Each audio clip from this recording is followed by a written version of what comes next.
La Convention citoyenne, tu en avais parlé il y a quelques mois, il y a eu 150 citoyens, et Valérie et d'autres climatologues les avaient beaucoup aidés à réfléchir, 150 citoyens qui venaient de toute la France, qui étaient représentatifs de toute la population française.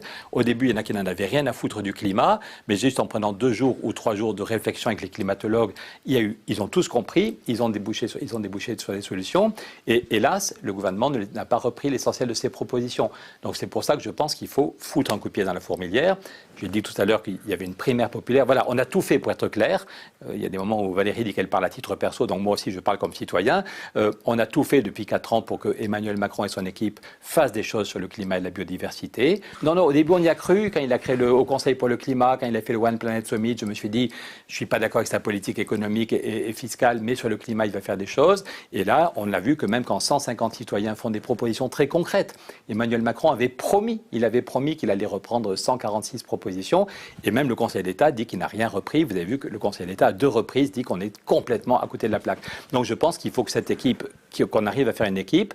Il y a une primaire populaire, tous ceux qui nous écoutent, vous pouvez aller sur le site primairepopulaire.fr. Si on n'arrive pas à se rassembler, on n'arrivera pas à avoir une autre équipe qui arrive au pouvoir l'année prochaine.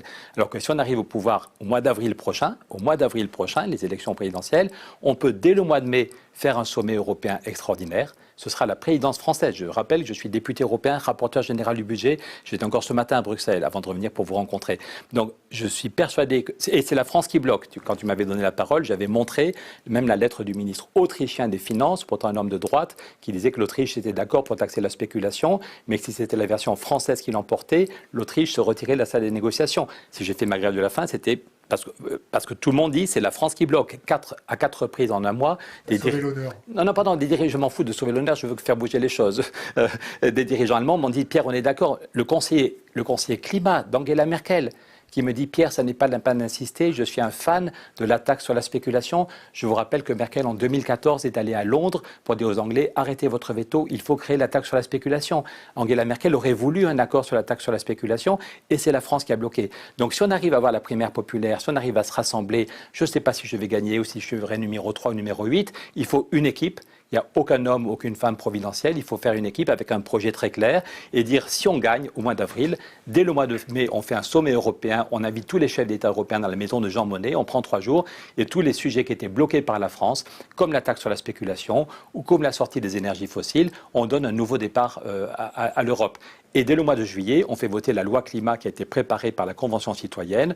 On reprend l'intégralité des propositions proposées par la Convention citoyenne parce qu'on aura eu des accords sur un financement et on sait que l'argent va arriver au bout d'un an.